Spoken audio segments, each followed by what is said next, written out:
Morning. I was wondering how many City Fest shirts I would see today. I see a few, but a lot of you were wearing them yesterday.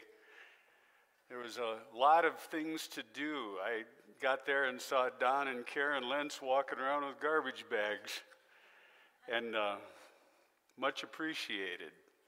And Karen, you look beautiful today, by the way. I volunteered and I got a call asking if I want to be in security. Okay, I'm willing to do as much or as little as God requires. So I showed up for my assignment, and they wanted some guys on either side of the stage. And I'm going, that'd be fun. They send two guys out there. And when it came time for my assignment, I got to patrol the toilet area. I can tell you that the toilets were absolutely safe throughout the entire program. But just being there, I ran into Dusk. He was wearing a red shirt too, and a guy walked up and goes, "What's this about?" And I said, "Can I get beer here anywhere?" And he just wandered in, had no idea. So we told him that it was a Christian event, and he said, "Oh, that means I probably can't find any beer." We said, "Yeah, well, there's the water of life." And Dusk proceeded to share the gospel with him and say, you can stick around if you want. And about an hour later, I ran into him again, said, "You still here?" "Yeah, it's interesting." So shared a little bit more with him, and just encounters like that going on all the time. But it's God's work. And God, even though City Fest is packing up and leaving today, God's work will continue. And that's what we need to keep our eyes open for and be aware of and be praying for what is God continuing to do. Now, this weekend also is very significant to those who are or have been in the military. I grew up in Iowa. I had one cousin that was my age and lived very close by, and we did everything together. We were more like brothers than cousins. The last time I saw him, he was wearing his Marine dress blues, and he was in a coffin. I don't know if you remember when Life magazine had a feature on those that were lost in Vietnam. He was in that, along with 125 other young men that lost their lives that week. We are here enjoying the freedom to go to City Fest and proclaim the gospel so loud that the entire community can hear it, and be unapologetic about that because of the freedoms that have been sacrificed for and hard won. We need to remember the families that continue to grieve. I went back to my 50th anniversary high school reunion, and this cousin of mine, Keith, everybody was talking about him. He was that kind of guy. Still remembered. And his story is replicated all too many times.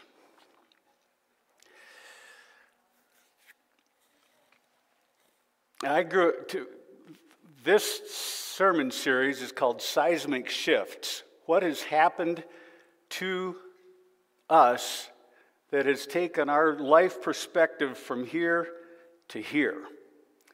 How has God used the things of life to transform our whole perspective?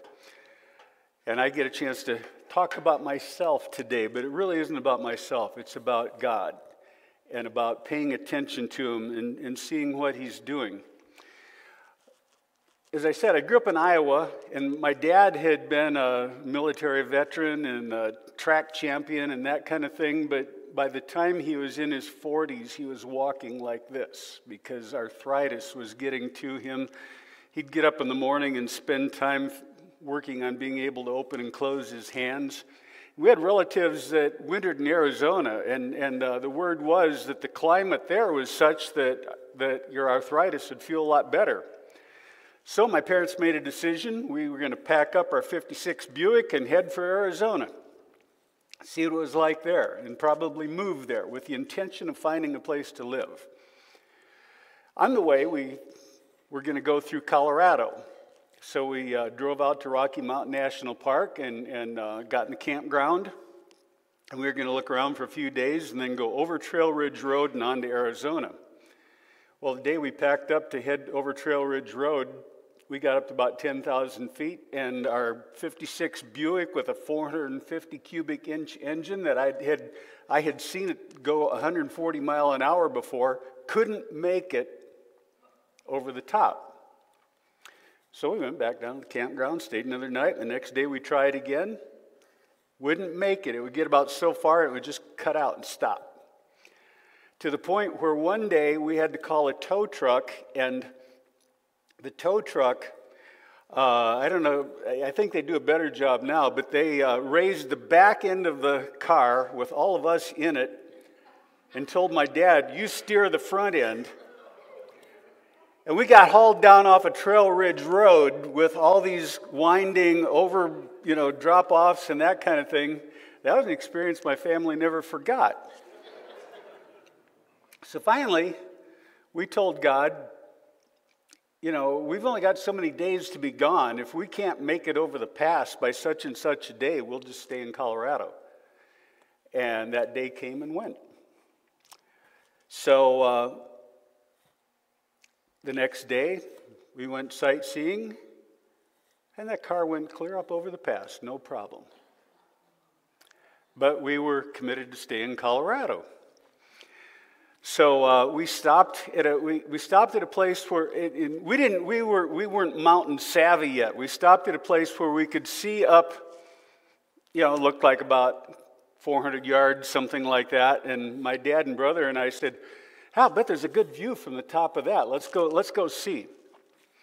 And so we headed up this short little stretch to see what was on the other side. 2 hours later, we made it to the top.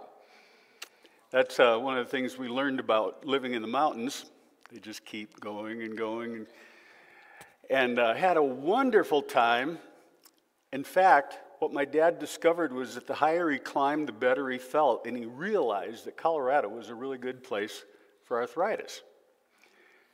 And we went back to Iowa and said, "I think God wants us to move to Colorado." Now, the thing that I really liked about this is my parents were Christians, and they involved my brother and me in specific prayer. So I had work and jobs. I was about 14, 15 at the time. But parents went back to Colorado, and they said, my dad worked in the post office. So they said, "We're going to hit all of the towns in the Front Range of the Rockies and apply in the post offices." And when they came back, I asked them what it was like, and they said, "We applied 5 places. We really liked Boulder. It was really a pretty town. And, we'll wait and see what happens." So parents made a decision that we would put our house up for sale, and nothing happened. They said, "Well, we'll leave it up for sale till the end of the year. And if it doesn't sell by the end of the year, we'll figure God wants us to stay in Iowa." And in the meantime, we're waiting on applications. And we wait and wait and wait and wait and wait. You know how God works. Last day of the year, the house sold. And then we're going, now what? And we wait some more. 2 weeks later, we hear from Boulder. "Can you be here in a week?" So Dad headed out, and we finished out the school year, and we moved to Colorado. It was a wonderful experience. And one of the things that I learned during that time was to pray specifically. That God, if you want to see God work, the more specifically you pray, the more specifically you'll see answers, and the more you'll be aware of what God is doing in your life. And In 1 John, we're told, and this is the confidence that we have toward him, that if we ask anything according to his will, he hears us. Now remember the according to his will part. And if we know that he hears us, this is where faith comes in. If we know that he hears us, in whatever we ask, we know that we have the requests that we have asked of him. So my parents were teaching my brother and I how to pray specifically according to God's will and to see God answer specifically. I was blessed to be born into a Christian family, a newly Christian family. My parents came to the Lord as, my mom went to a youth conference when she was a teenager and found the Lord. My dad came back from World War II and started dating my mom, and she started hauling him off to Youth for Christ rallies. And he came to the Lord. So one of the things that my parents started when I was about 3 or 4 years old is having me memorize Bible verses. Now, we did that in Sunday school too, but they wanted me to learn even more. And they would offer me incentives. You know, you learn so many verses and we'll do this, and you learn so many verses and we'll do that. And sneaky mom had me memorizing all the verses on salvation. And then I had to tell her what they meant. And that's how I became a Christian. Because at some point, I was explaining the gospel to my mom. She's going, "You think you're ready for this?" Yeah. And it was very simple. So I accepted the Lord. I understood what I was doing. It would change, it changed my life. It was wonderful. I realized God was speaking to me. And I always had nightmares. I hated to go to bed because I always had bad dreams. So a couple nights later, my dad's tucking me in, and I'm going, "Dad, I don't want to go to bed. I'm afraid I'll have nightmares." And he said, "You're a Christian now. You can pray. Why don't you ask Jesus to give you good dreams?" So I did. And the night went just great. I thought, this is good. The next night I did again. Ladies and gentlemen, I've never had another nightmare in my life since that day. Jesus showed me that he was real. Train up a child in the way he should go, Proverbs 22:6, and when he is old, he will not depart from it. My parents wanted God to be real to me. They didn't do it all for me. They showed me that I had to take it for myself. Somewhere around that time that we went to a lake along with several other people from our church. And the next thing I knew, my parents were wading out into the lake fully clothed. I'm going, what in the world is going on? And that's when they started explaining to me what baptism was about. I watched my parents be baptized and realized that their faith was very important to them. And then I watched as my parents were a witness to their families. They both came from fairly substantial families, and they were some of the first to come to the Lord. So I grew up praying for aunts and uncles and cousins, and eventually seeing almost all of them come to the Lord as they watched my parents' faith. So I was really blessed in that way. Here's something for kids that I realized later is very important. In Proverbs 1, says, "The fear of the Lord is the beginning of knowledge. Fools despise wisdom and instruction. Hear, my son, your father's instruction, and forsake not your mother's teaching. For they are a graceful garland for your head and pendants for your neck." God's word speaks truth. And this has been true of my life. Now, I wasn't a perfect child by any means. I really knew the inside of the principal's office well into high school. I was the kind of guy that could go to Christian camp and one night be named Camper of the Week and the next day be confined to whatever confinement they had for my behavior. But God is gracious. He's not, to quote one of the speakers at City Fest last night, He's not this angry old man in heaven looking at us with disapproval. He's a God who loves us and desires to bless us and takes us the way we are. And if God couldn't use the good things in my life to bless me, He could use the bad things in my life to bless me. He continued to do His work however I behaved and never gave up. I'm really glad He never gave up. So we moved to Colorado. And I felt like I'd died and gone to heaven because in Iowa, the highest spot in the state of Iowa is 1,400 feet. It's called Pilot Knob. We could see it from about 20 miles away, this little on the horizon. That was my concept of mountains, and I loved to go there. And all of a sudden, we were living in Boulder, Colorado, where the world is three-dimensional. And I climbed and hiked and just lived it, I really felt like I died and went to heaven. But I also joined the wrestling team. The town I grew up in, Iowa, if you know anything about Iowa, it's a wrestling state, and the town I grew up in was a wrestling town. And even as an underclassman, I was a varsity wrestler, and I had plans. So we went to Boulder, and I went out for wrestling, and I got on the varsity wrestling team, and I had set my sights on the University of Colorado. And that was how I was going to get through college.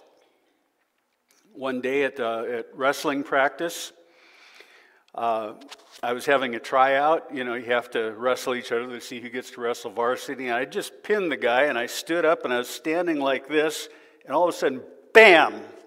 Both of our heavyweights were goofing around on the side, and they came tumbling and hit me right there. And when the medial collateral ligament popped off, the coach on the other end of the gym heard it and looked up very disturbed because he knew something bad had happened. And I had to undergo knee surgery, and my season was over. But it wasn't just my season was over. That injury was bad enough. It took a year to get back into wrestling shape. I came back one more chance and wrestled back up to varsity and excited about going. And a friend of mine and I were out just goofing around one day. There was a playground and there was a merry-go-round. Now, teenage boys like to see how fast they can get merry-go-rounds going. Well, this wasn't just any merry-go-round. It had pumps. You could sit on the seat and put your feet on the lower part and hold onto the top part and go like that. And so we got that thing really spinning, and I made one mistake.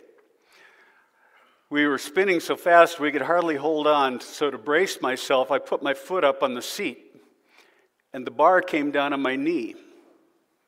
And it wasn't stopping. And there was a pop. It was an ankle bone. My wrestling season was over before it almost before it began.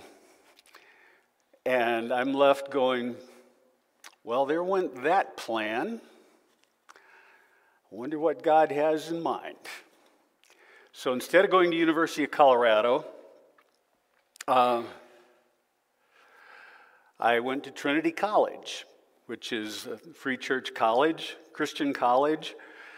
The problem with going to Trinity College is a private Christian college cost about 4 or 5 times as much as going to a university where I could live at home. But I went, I liked it, and I went as long as my money held out. And when the money ran out, I applied to University of Colorado.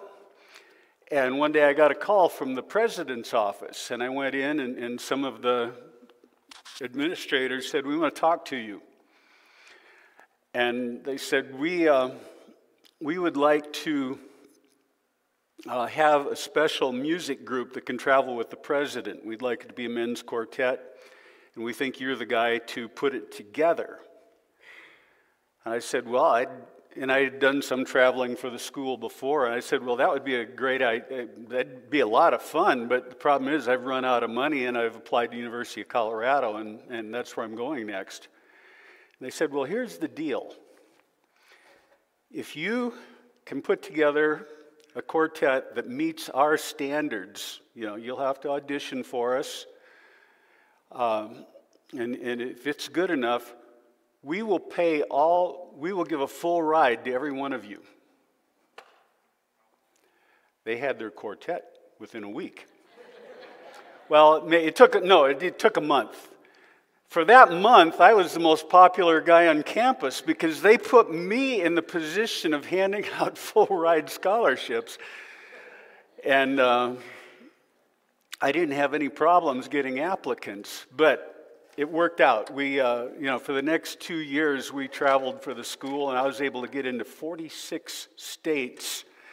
We were coached by some of the best Christian musicians in the Chicago area. It was a fabulous experience. We had offers to go big time, which we ended up not taking.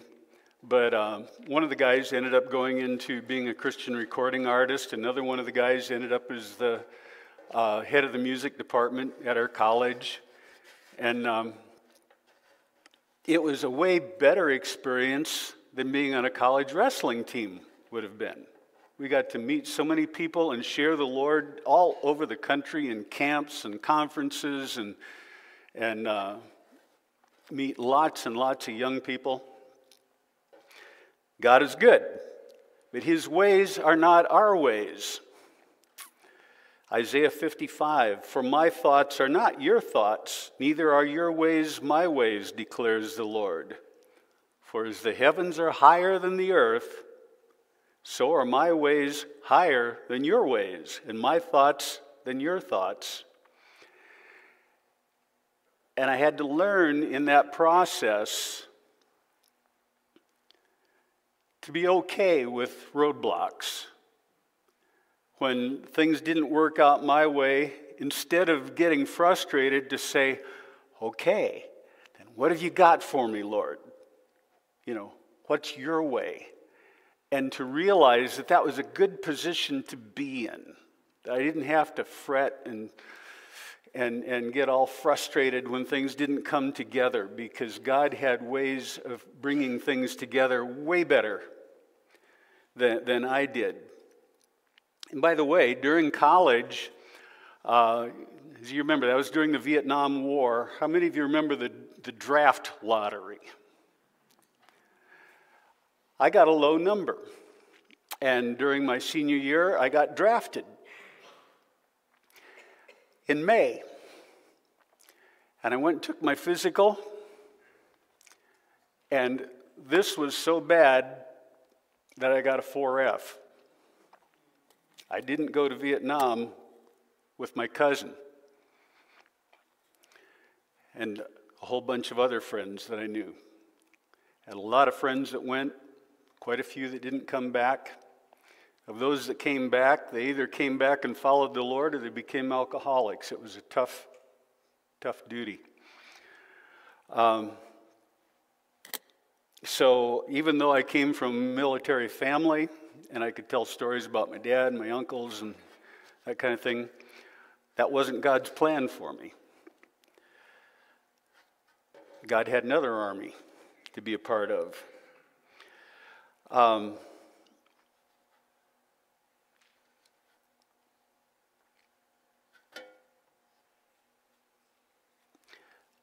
As a pastor, people often come to me and say, why are things so hard? Why isn't this working out? And how many of you have heard me say, and you didn't like it when I said it, God's in the business of stretching you. Yeah. I've said that and people often groan, but that comes from my personal experience. Stretching, now, lately I've been moving all the furniture in our house, and I've gotten my lower back is kicked in, and I've found that stretching is good, but it hurts. You have to lean into it and just take time for it to start to relax, that kind of thing. And if you're a balloon, the first time you get stretched, it's pretty hard. But then after that, it's a lot easier to blow up a balloon that has already been stretched. And one of the reasons God stretches us is because once our capacity increases, we don't return to what we were before. He increases our capacity for service and for endurance and for following Him. Proverbs 3 tells us, "My son, do not forget my teaching, but let your heart keep my commandments. For length of days and years of life and peace they will add to you. Let not steadfast love and faithfulness forsake you. Bind them around your neck, write them on the tablet of your heart. So you will find favor and good success in the sight of God and man. Trust in the Lord with all your heart. Do not lean on your own understanding. In all your ways acknowledge Him, and He will make your paths straight. Be not wise in your own eyes. Fear the Lord and turn away from evil. It will be healing to your flesh and refreshment to your bones." I am as fallible as anybody else, and I'm amazed at my capacity to screw up even in my mid-70s. The fallen nature still has to be battled, and all too often wins. So I can't claim to be super faithful, but God is faithful. Now, I could go on, but this series is going to continue. So sometime later during the summer, I'm going to tell about some other really hard lessons that God used to bless me. I've lived a blessed life. That passage describes my life. Length of days and years of life and peace they will add to you. Healing to your flesh, refreshment to your bones. I just taught a class on the Psalms, and the Psalms are full of promises. And as we went through the Psalms, I suddenly exclaimed to the class, I said, every promise we've found in here, I have. God has given me. God is faithful. And it's not because we're good. It's not because we do everything right. It's because we trust Him. Now, it's harder to trust Him when we've screwed up and when we feel unworthy. But God is not this angry old man going, No, He's the loving Father saying, it's all right, come. And in humility, over and over again, I continue to come to Him and find that His mercy never ends. His loving kindness is abundant. A verse that is probably more people's favorite verse than any other verse in the Bible, with possible exception of John 3:16, is Romans 8:28. If you know it, say it with me. For we know that in all things God works together for the good of those who love Him. And a lot of times we stop there. But it goes on and says, and for those who are called according to His purposes. Now, as I thought through just telling these stories today and talking about how God has used them, I thought if I was going to title the sermon, that would be what I would title it, according to His purpose. Because in spite of a lot of my best efforts, God has had a way of saying, here's my purpose. You're going to love it. And the hard stuff that I have had to let go of and just trust God with has turned out to be the best things in my life. His purpose has been wonderful. I guess we're going to close a little early today, but I would say one of the things to learn is instill in your children, teach your children.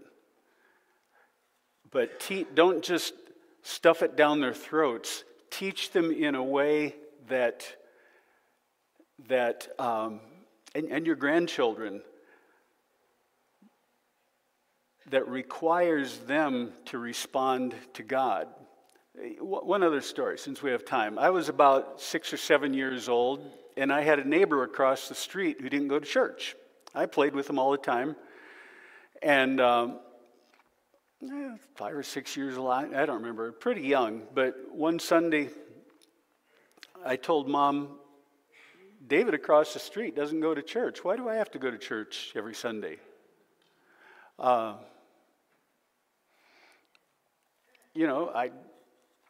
I think I'd enjoy staying home.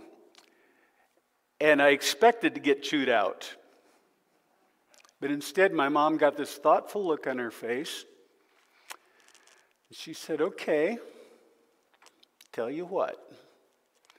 When Sunday morning comes, we're all going to get ready for church, and we're going to go. And if you want to come, you can come with us. It'll be up to you whether you get ready. That was not the answer that I expected. And I had to go away and think about it. I don't have to go to church Sunday. I can choose. What am I going to do? And this was some days before Sunday. And the more I thought about it, the more I thought what it would be like to stay home, and realized, no, I like it. I like it. I like my friends. I like what church is all about. So, but I had to decide for myself. Parents didn't make that decision for me. When I was a teenager and my friends were rebelling about going to church, I knew I'd already made the decision. I go because I want to. Never had that problem again. So, parents, guide your children, instruct them, but remember, it's ultimately between them and God, and you can't do that for them.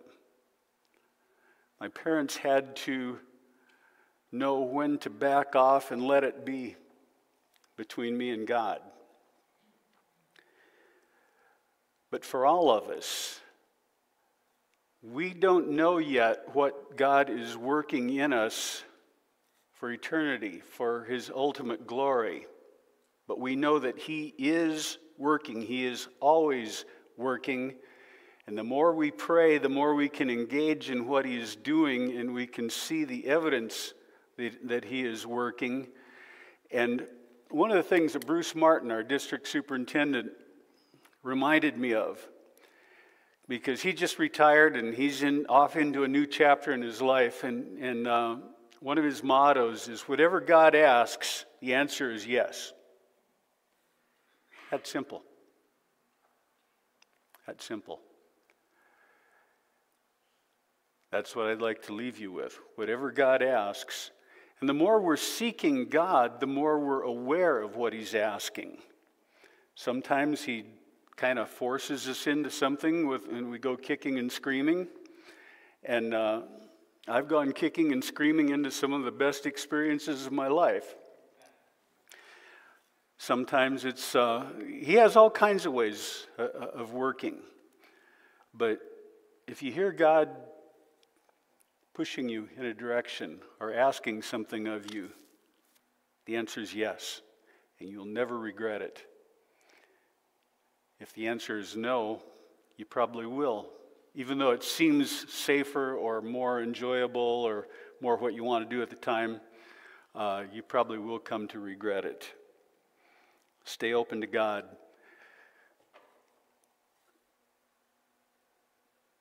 We know that in all things, God works together for the good of those who love him and those who are called according to his purpose. I could tell a lot more stories, but that's enough about me for today. It's really about God. And he's writing your story as well. Lord, thank you that you are faithful. Thank you that you know all things. Thank you that you are good. And thank you that your steadfast love and your mercy never, ever, ever stops, never fails. That no matter what we do, for good or for bad, your arms are open and your purposes are perfect. And 75 years down the road, we can rejoice in what you have done and look for more. We can live to anticipate what's coming. Be it whether it seems good or bad, in faith we can hold on to you, because sometimes you're all we have to hold on to, and that's enough. Thank you, Lord. Amen.